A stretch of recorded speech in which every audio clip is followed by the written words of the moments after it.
Hello everybody, my name is Derek Weldon and this is an auction purchase walk around of a 1991 Nissan Homy, or Nissan Caravan Homy. And so this is an extended body, high roof, camping conversion, and this one was an official Nissan camper sold through the Nissan dealers, not through a conversion company. And so this one's four-wheel drive with turbo diesel, and it's selectable four-wheel drive as well. And so for outside of Japan, this is a really cool combination. It's hard to find diesel camping vans or camper vans outside of Japan. Japan has tons of them and they're really popular. The problem is you don't really know what you're getting when you buy one of these from auction. And so we don't really recommend camping cars are bought from auction. And part of me calling it a camping car, if you ever hear me say that, it's because in Japan these are called camping cars, even though if it's a van conversion like this one is. So here you can see the extended back section here, lots of room there, and look at how big that back window is. Pretty crazy. Okay, the storm clouds came in today, right as I'm shooting this one, so it might start raining. This will probably be the last one of the day.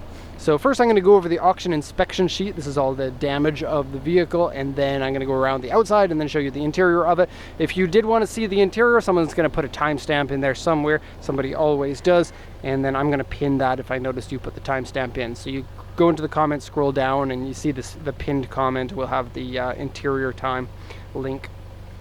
Okay, so only 103,772 kilometers, despite this being over 25 years old. It's original blue two-tone paint, and the paint condition is excellent, and body condition is better than excellent.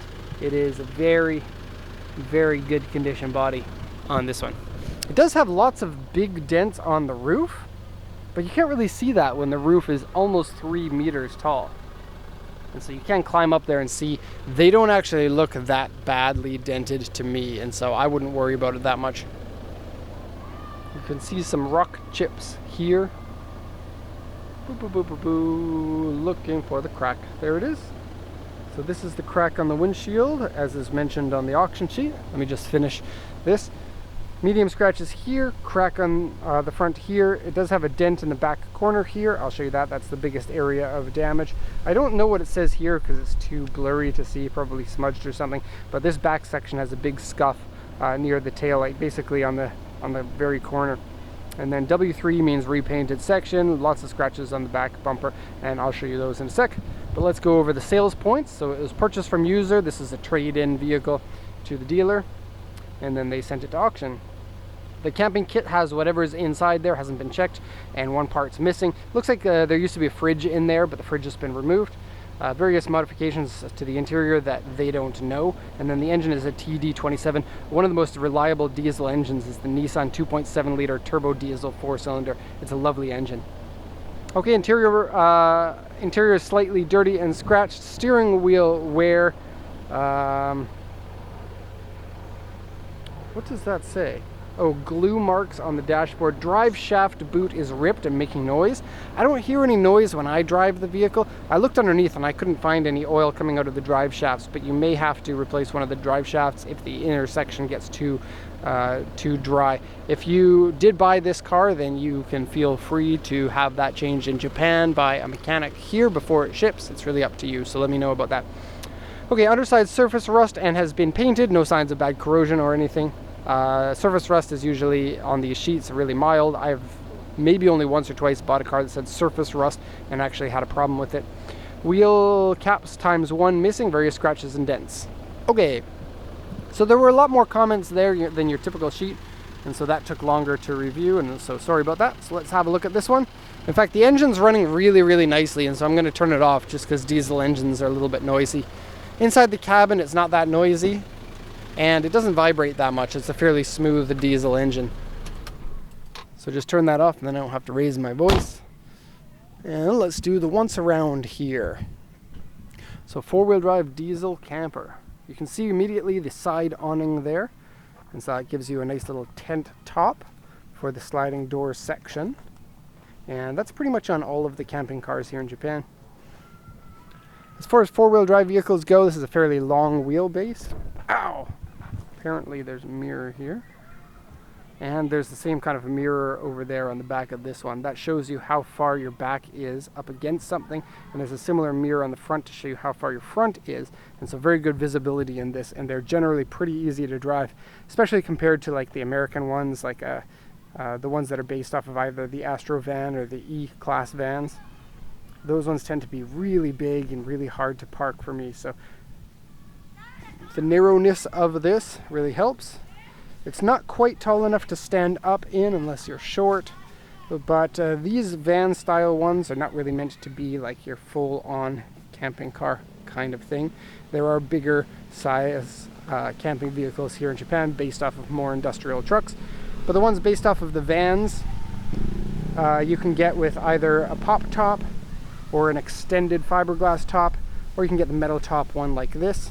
And so this is using the same body as they use for their industrial vans here in Japan. Okay. So the front end looks good, I think. I think it's quite late 80s, early 90s. Look, I like how there are yellow fog lamps inside the headlight housings.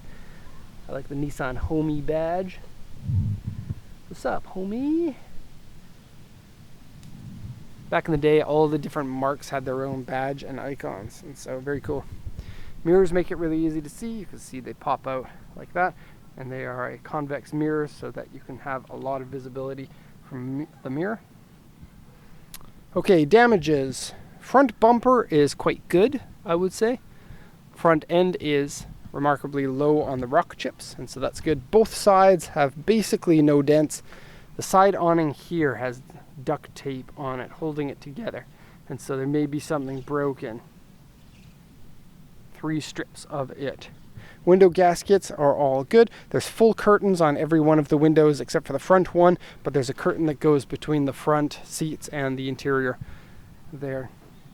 Here's the corner with the bad scratches, so I'll have a close up here. So they start right here and they go all the way down, including the tail light, onto here. And so the W3 means they repainted this section here, but it doesn't match that well. Okay, rear wiper, rear washer, rear mirror, and Japan Auto Federation. Very cool. 4-wheel drive, 2.7 diesel turbo. Okay, and the Autech badge, so you can be cool. It is kind of cool for sports car people to have an Autech badge on a camping car or a camper van. Forgive me again for saying camping car. Okay, so door cards are ultra clean and nice. We have electronic windows, and they're very smooth and nice. A lot of times the kind of late 80s, early 90s ones start to get lumpy, but those ones are smooth and fast and good.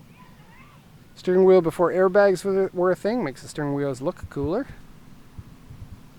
Seats are in good shape except for cigarette burns on the driver's side. There are 2 smaller ones in the crotch area. Ah, there's more than that. There's these ones, and then I just noticed in here.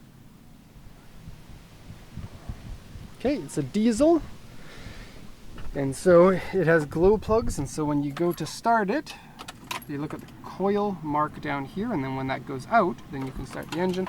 That's preheating your cylinders. Pretty standard fare, 90s Japanese here. Tape deck, including some beautiful women singing. AC works, so that's good. And then you have a rear heater control up here and rear AC control up here. And wow, look at all the headroom. E-brake works, shifting works, throttle, even though it's not called throttle in a diesel. Accelerator pedal works, brakes feel good, and the vehicle is generally pretty nice to drive. It's fairly comfortable considering what it is. Which is a ladder frame 4-wheel drive van built on an industrial chassis. Okay, let's go into the rear. And there's a battery modification. So the battery is usually in a hole there, with this being the cover, but that battery is dead, and so when we bought it from auction, it came with this extra battery with jumper cables, and so if you put a good battery in there, you can clean all of this up, no problem. It has a modification Not a lot of the camping cars from Japan have modifications like this, but some of them do. And when you get one from auction, you never know what you're going to get when it comes to stuff like this. So you have to be prepared to take on the tasks of fixing or modifying the vehicle to your liking. That's why buying from auction is not necessary for everybody. That's your heater. They have these, which is a little bit weird. Each one of the seats has a little extra cushion to make it extra comfortable. And so we have 1, 2, 3, 4, 5 seats. Let's check the auction sheet and make sure that that's correct. No, 7. And so there's 2 more seat belts. So a total of 7 seat belts in the car. This is interesting. This is where the headrest goes when you want to put it away. And so what's cool about this one is you get a super ultra bed. This is the biggest bed I've seen in a camper. It's basically queen size bed.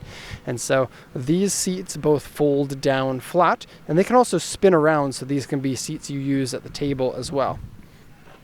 And then they connect and they line up correctly with the bench seats in the back that turn into a camping bed. And so let's have a look at that. Okay, so we'll go in so you can see the shag carpet. And it's quite dark in here because of very highly tinted windows on a dark day. And so bear with me at the moment. Okay, so kind of a couch there. Table. And then a very narrow seat here. This would be the kids' seat, I suppose. Now this piece here comes out. And both of these open up actually quite easily. And so they have hinges on them to open like that. Very simple. Pull this guy out. And these are the supports for the bed mattress that connects there. So just put that in there for now. And then this piece here goes there along with this piece here to make a bed there and connects to the more bed here. And so we're sitting down here in the adult seat, relatively small table, and you get 4 cup holders for of that. And so you can have easily 2 people sit here. You can have 2 kids sit there. I'm going to see how difficult it is for an adult to sit there. Yeah, that might be a little bit difficult, and you would be cutting off leg room for people that are in front of you there. So really only kids on this side. And then, yes, that one spins around, and that one spins around too. And so if you want, you can have people sit there, and you can play cards or have a conversation with those people there. Here you can see the curtains all the way around. And they were all pulled when I got the vehicle, and so I opened them all up. The table here comes popping out, like most of them, and then it's fairly stable as far as camping tables go. Okay, going into the back section here, we have a sink, water pump, and a water canister. And so, kind of a medium-sized sink, I suppose, and then a cabinet under there that you can... Let me open the back so that you can see better. Just show you this. This one opens up as well. Very easy to open. It's a dark, stormy night. Maybe it's going to be a dark, stormy night. I don't know. Look at that sky. It never looks as scary as in real life. Look at that Mark IV. Okay, so you open up the back hatch and it gives you kind of like a place that you can work on. There's no stove in here. Typically you would need a stove in here to qualify for camping car registration. And so I believe that that's what they were talking about with the camping kit missing. Also the fridge as well. And so as I was saying, this one here has a lock in it so it doesn't come open. You have to flick it like that. And then there's your water pump and your water bottle. You can turn the pump on with that. And then tissues in there. How do you turn this on? I don't know.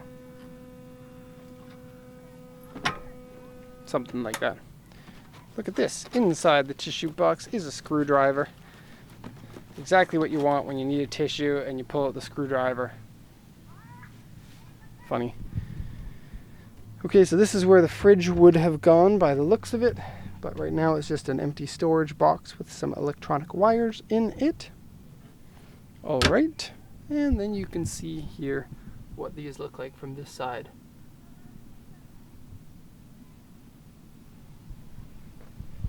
Okay, And so yeah, that's basically it. 4-wheel drive turbo diesel camping car with fridge and stove removed, I suppose. Still a very cool vehicle, and a lot of people want to customize their camping car exactly like they want it, and so they buy naked vans and then put their own camping equipment in. And so this vehicle here would be a very good start for something like that, or you could just pick it up as it is now and use it. So hope you enjoyed the walk around here. If you have any questions, please let me know. Otherwise, thank you very much for watching, and have a nice day.